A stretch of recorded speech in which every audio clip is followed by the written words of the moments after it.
Bismillahirrahmanirrahim. Assalamualaikum warahmatullahi wabarakatuh. Selamat Lebaran teman-teman sekalian. Mohon maaf lahir dan batin. Semoga puasa kita kemarin selama 1 bulan diterima oleh Allah Subhanahu wa Ta'ala. Amin ya Rabbal 'Alamin. Baik, teman-teman sekalian, kemarin ada yang nanya gitu ya, nanya ke saya kira-kira 1 minggu sebelum Lebaran lah kalau nggak salah, atau 2 minggu sebelum Lebaran. Artinya dia nanya kayak gini nih, Bang, Lebaran iklan hidup nggak? Kalau hidup, ada nggak sih kerugian buat pengiklan gitu ya? Artinya eh, selama Lebaran itu dia nanya gitu, apakah iklan saya hidup atau tidak? Kalau hidup, ada kerugian atau sisi negatif nggak kalau kita hidupin iklan selama Lebaran? Kalaupun nggak ada sisi negatifnya, keuntungannya pun apa gitu. Intinya dia nanya gitu, positifnya apa, negatifnya apa gitu lah, kira-kira seperti itu. Nah, kita akan bahas ini ya, apakah selama Lebaran iklan kita hidup? Nah, sebelum bahas ini, saya mau buka Facebook ya, kita cek dulu. Ini tadi saya barusan refresh ya. Kalau kita lihat ya, kalau kita lihat selama Lebaran ini di Facebook saya, Bang Syaiha, itu ternyata ada iklan yang hidup. Nih contoh. Iklan yang hidup itu seperti ini ya. Ada tulisan bersponsor. Ini artinya adalah ini tuh iklan gitu. Iklannya seperti ini. Ini namanya teks iklan. Ini adalah gambar iklan. Ini adalah display URL. Yang ini bayar di tempat ini adalah judul atau headline. Yang herbal mah dan asam lambung ini adalah keterangan ya. Nah, ini adalah iklan. Ternyata ada yang jalan. Kalau kita scroll lagi ke bawah ya. Scroll lagi ke bawah, kita lihat gitu ya. Nah, ternyata ada lagi iklan bisnis bareng Bram ya. Saya nggak punya waktu untuk buat konten gitu ya. Nah, kalau ini sepertinya adalah bisnis digital, apa produk digital. Ya, produk digital tentang kontenkalender.com. Jadi ini kayaknya jualan kalender yang isinya itu di sini ada konten-konten gitu. Tanggal sekian, update statusnya, temanya ini gitu. Selama 1 tahun full. Nah, ini berguna untuk misalkan orang-orang yang main di Instagram harus update setiap hari, harus mikirin tema selama 1 tahun full gitu ya. Ini mungkin sangat bermanfaat. Kita scroll lagi ke bawah. Kita scroll lagi ke bawah. Sudah dua ya, ada 2 iklan yang jalan. Nah, ini ada lagi nih iklan. Bersponsor. Romantic Scene. Bersponsor. Cuma ini dia nggak ada teks iklannya nih. Nggak ada teks iklannya. Ya, dia langsung seperti ini. Dan saya tertarik nih, kenapa nggak ada teks iklannya? Kita buka dulu. Ternyata dia dari Amazon. Ya, Mama loves you so. Oh, ini buku. Oke, ini buku ya. New book for newborn. Oke. Ini dari Amazon. Oke, kalau kita scroll lagi ke bawah. Udah 3 ya. Sudah 3 iklan. Nah, ini ada lagi iklan dari Google Ads. Ya, Google Ads. Dari Google nih sepertinya ya. Google mengiklankan dirinya di Facebook tuh. Luar biasa ya. Terus kalau kita scroll lagi, ada lagi nih, Madu Kembang Joyo ID. Tulisannya di bawahnya bersponsor. Ini artinya iklan. Ya, cegah terkena virus dan tingkatkan imun tubuh keluarga dengan madu kembang joyo. Beli sekarang. Ya, sudah disukai oleh 185 plus 1, 48 komentar, 7 kali dibagikan. Coba kita lihat ini. Kalau kita klik, oke, ternyata cukup lama ya. Nah, ini mungkin karena gambarnya cukup gede nih di atas. Jadi agak loadingnya cukup memakan waktu ya. 3 sampai 5 detik kayaknya tadi. Padahal di rumah saya itu apa namanya? Di rumah saya itu 40 Mbps. Baik. Nah, ini ada pixelnya. Jadi teman-teman, nah ini pixelnya nyala gitu ya. Sudah benar. Nah, baik. Jadi dari sini ya, dari sini kita tahu dan saya menyimpulkan bahwa dari sini ternyata selama Lebaran, walaupun ini adalah hari Lebaran, itu masih ada iklan yang jalan. Ini yang pertama. Nah, kalau saya ngelihat iklan, biasanya kadang saya suka ngelihat ininya. Kenapa sih saya ngelihat iklan ini gitu ya? Kita klik di sini itu ada mengapa saya melihat iklan ini gitu. Nah, di sini diketahui bahwa saya melihat iklan ini karena pengiklan ingin menjangkau orang berusia 28 tahun lebih atau 28 tahun ke atas. Kemudian pengiklan juga ingin menjangkau orang-orang yang lokasi utamanya di Indonesia. Nah, kalau yang tipe seperti ini hanya usia sama lokasinya Indonesia, ini maka kami sering menyebutnya itu iklan yang audiensnya broad. Ya, audiensnya broad. Baik, broad itu kami sering mengartikan bahwa broad itu artinya luas ya, luas ya. Secara aplikasinya ya, aplikasi di pembuatan iklan itu biasanya yang diulik-ulik cuma lokasinya Indonesia dan usia saja ya, tanpa interest apapun. Nah, artinya itu dia nggak ini loh, nggak masukin interest apapun gitu, nggak naruh orang yang suka madu misalkan gitu ya. Tadi kan iklannya tentang madu nih, tapi dia tidak menjangkau orang-orang yang suka madu atau yang misalkan suka sama produk-produk alami, itu enggak. Ya, itu iklan yang pertama. Jadi dia pakai broad. Kemudian yang berikutnya, yang bisnis bareng Bram, kita lihat di sini mengapa saya melihat iklan ini, kita klik. Ya, kalau kita klik itu di sini kita ketahui bahwa bisnis bareng Bram ingin menjangkau orang yang mungkin serupa dengan pelanggannya. Nah, kalau di sini disebut dengan mungkin serupa, ini berarti dia pakai look-alike audience. 21 sampai 45 lokasi di Indonesia. Nah, yang bisnis bareng Bram, ya, oke lah, yang Bram misalkan. Berarti tadi dia menjangkau orang yang LLA. LLA itu look alike atau mirip, ya. Look alike itu artinya mirip atau serupa. Nanti teman-teman bisa belajar ini tuh di Pixel ya, pixeling. Jadi Bram itu pengen menjangkau orang-orang yang mirip dengan audiens yang sudah dia punya gitu. Jadi dia buat LLA-nya dulu. Lalu tadi dia juga ingin menjangkau orang-orang yang usianya 21 sampai 45 tahun. Dan tadi dia bilang apa? Yang bisnis bareng Bram tadi dia bilang orang-orang yang lokasi utamanya di Indonesia. Nah, ini yang bareng Bram. Nah, ini beda teman-teman. Bedanya adalah kalau yang madu tadi yang di atas itu dia pakai broad. Ya, audiensnya adalah broad.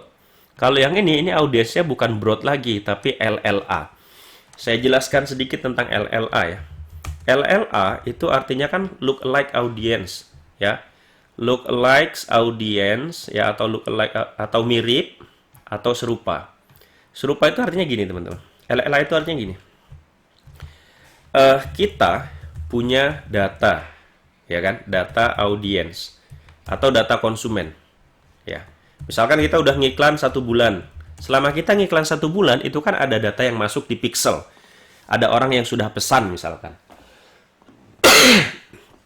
Orang yang sudah pesan ini kita bisa kumpulkan gitu. Ya, oke. Orang yang sudah pesan, kan kita punya data. Data yang ini kita kumpulkan datanya yang sering disebut sebagai custom audience. Nah, setelah kita punya data yang sudah kita kumpulkan, lalu kita bisa minta orang yang mirip dengan data yang kita punya. Nah, inilah yang disebut dengan look alike audience. Nah, jadi gitu teman-teman.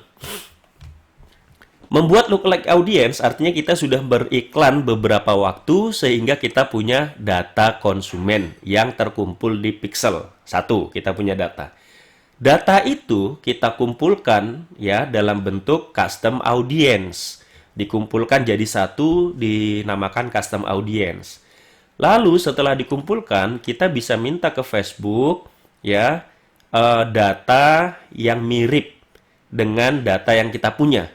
Orang-orang yang mirip dengan orang-orang data yang kita punya. Keuntungannya apa? Ya, keuntungan look alike audience. Keuntungannya adalah gini teman-teman. Satu, saya jelasin alurnya ya. Misalkan teman-teman punya data orang-orang yang sudah pernah beli, misalkan jualannya adalah facial wash, kosmetik. Teman-teman punya data 100 atau 1000 orang yang pernah beli. Nah, kalau teman-teman sudah punya data 1000 orang yang pernah beli atau 100 orang yang pernah beli, ya, data ini kemudian kita kumpulkan menjadi custom. Ingat ya, tadi kan dikumpulkan jadi custom audience. Nah, kemudian dari custom ini kita buat lookalike-nya. Lookalike. Nah, lookalike ini artinya adalah orang yang berbeda dari data yang kita punya. Jadi kita ngumpulin orang-orang yang berbeda sama sekali. Artinya bukan si A, si B yang kita punya, tapi misalkan kita punya si A. Nanti kalau kita minta lookalike itu bukan A lagi yang kena, tapi B. Tapi B ini mirip sekali dengan A gitu loh. Jadi lookalike itu adalah orang yang berbeda dari data yang kita punya, tapi sangat mirip gitu dengan data kita. Nah, kalau dia sangat mirip, maka kemungkinan belinya juga besar gitu. Kita punya 100 orang yang pernah beli. 100 orang ini bisa dikategorikan orang yang memang butuh facial wash gitu. Lalu kita minta ke Facebook, bahasanya gini lah.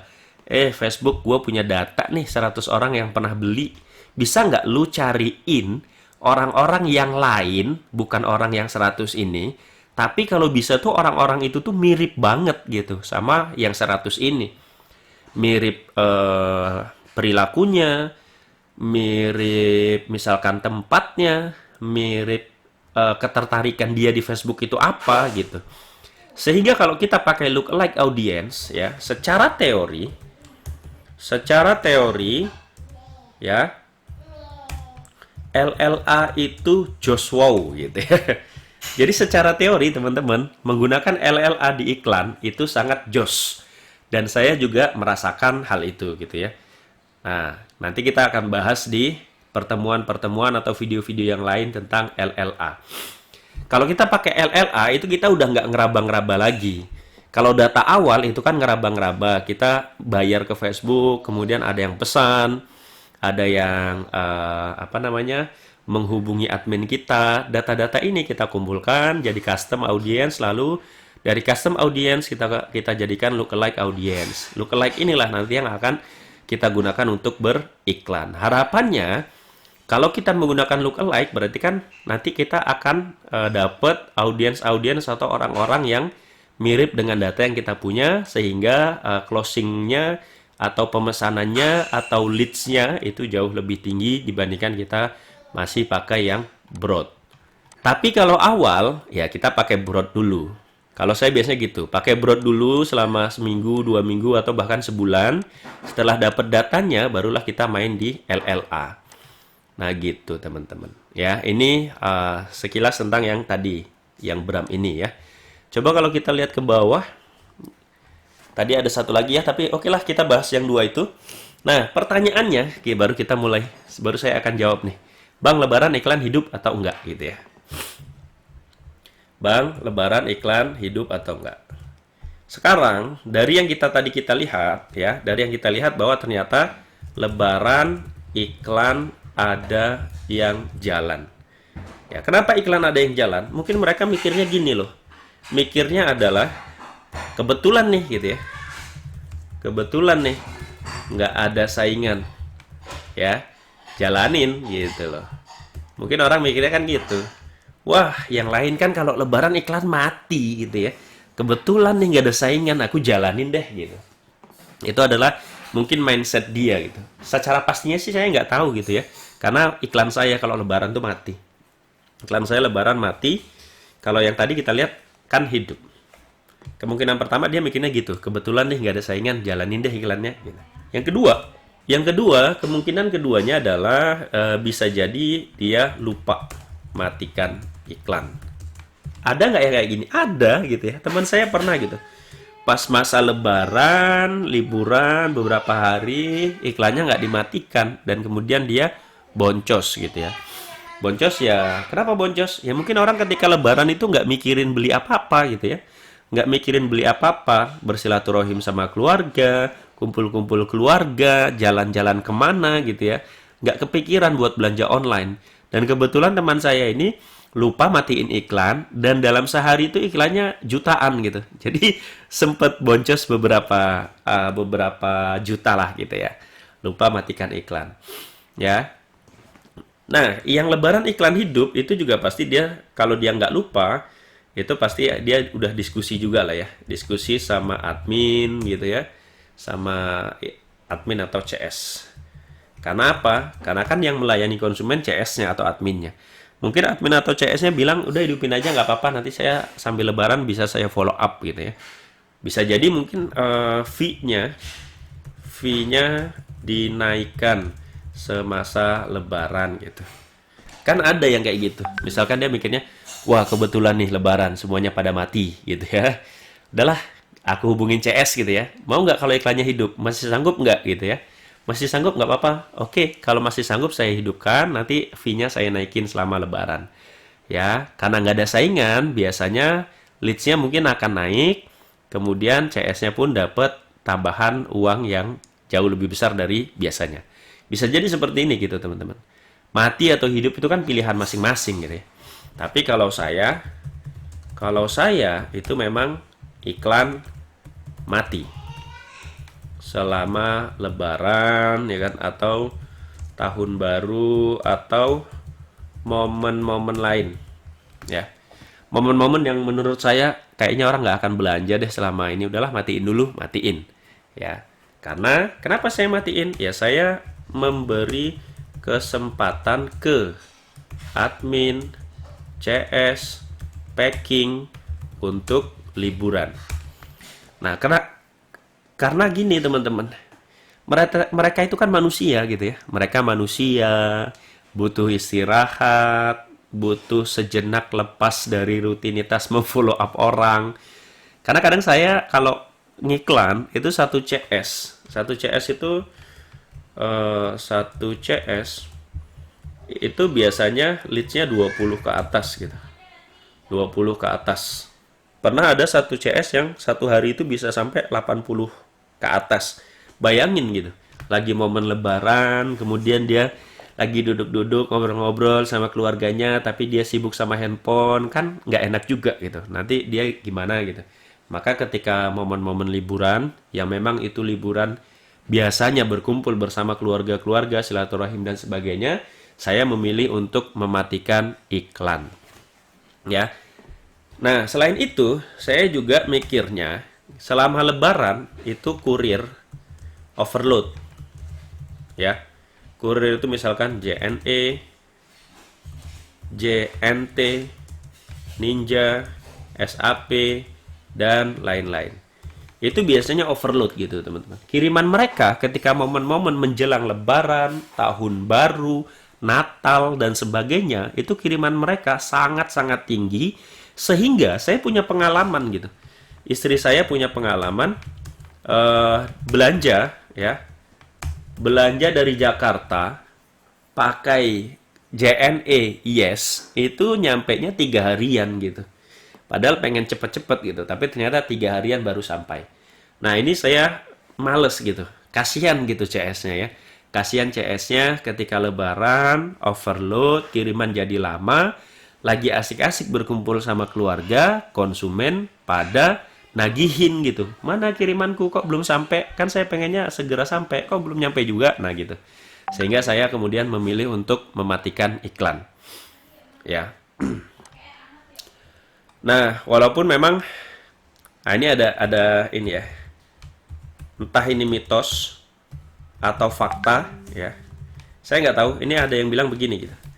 mitos atau fakta saya nggak tahu. Ketika iklan mati, lalu nanti dihidupkan lagi, maka kinerjanya akan drop atau memulai lagi dari awal. Nah ini saya nggak tahu ini mitos atau fakta ya. Maklum lah karena saya kan masih newbie. Tapi ada yang bilang gini gitu, bahwa ketika iklan kita mati, lalu nanti dihidupkan setelah Lebaran, maka kinerjanya akan drop. Nah bisa jadi orang-orang yang menjalankan iklan ketika Lebaran itu percaya akan hal ini gitu ya. Bisa jadi mereka percaya sama hal ini. Wah nanti kalau iklanku dimatikan, lalu habis Lebaran dihidupin, kinerjanya jadi drop, mulai lagi dari awal gitu. Ada lagi mitos atau fakta gitu ya. Ketika iklan mati, maka slot iklan direbut kompetitor. Nah, artinya gini teman-teman. Ada yang bilang begini. Facebook itu kan sebenarnya punya slot iklan, ya. Misalkan dalam beranda saya tadi gitu ya, dari awal sampai dari atas, misalkan saya refresh dulu, Facebook itu ada slot iklannya gitu. Dari atas kita lihat ternyata nggak langsung iklan atasnya gitu misalkan. Dalam beberapa kali scroll baru ada iklan 1 gitu ya, 2, 3 dan seterusnya. Nah ini itu tuh ada slotnya gitu. Ketika kita nggak aktif maka slot itu akan diisi oleh orang lain. Dan nanti ketika kita aktifkan lagi iklannya, kita susah untuk ngambil slot yang sebelumnya kita punya gitu. Nah makanya yang di atas ini ada yang tetap hidup iklannya, bisa jadi juga dia percaya akan hal ini gitu. Ketika iklan mati, maka slot iklan kita direbut kompetitor. Nah, bisa jadi ya. Ini kan prediksi-prediksi saja. Oke. Nah, tapi kalau saya sekali lagi, iklan saya mati ketika liburan yang liburan-liburan penting gitu ya. Itu iklannya saya matikan. Nah, itu ya teman-teman sekalian. Nah, pilihannya adalah teman-teman bebas gitu ya. Mau tetap jalanin iklan atau mau matiin iklan gitu. Silahkan saja. Bang, profit nggak? Profit. Saya melakukan hal yang ini. Lebaran iklan saya matikan yang ini. Tapi ketika saya hidupkan lagi, saya melihat bahwa iklan saya tetap, alhamdulillah tetap dapat leads, bagus, dan profit. Jadi saya ini tidak begitu percaya, tapi juga ya pasti ada ngaruhnya gitu ya. Kalau iklan kita mati, lalu dihidupkan lagi, kinerjanya akan drop, ya jelas gitu ya. Karena ada yang bilang iklan itu seperti mesin. Iklan itu seperti mesin. Artinya mesin kalau nggak dihidupin lama, dia akan dingin, nggak panas gitu ya. Sehingga kinerja mesinnya atau performa mesinnya pun nggak begitu bagus gitu. Tapi kan kalau memang seperti itu kondisinya ya tinggal kita hidupkan saja. Nanti sehari dia panas lagi ya kinerjanya bagus lagi gitu. Nah itu ya teman-teman. Pertimbangan-pertimbangan ini adalah dari pengalaman-pengalaman yang saya lakukan. Saya matiin iklan, kemudian saya memberi kesempatan ke admin, CS, tukang packing, dan seterusnya untuk liburan gitu kan. Kurir juga overload, jadi saya matikan sajalah gitu.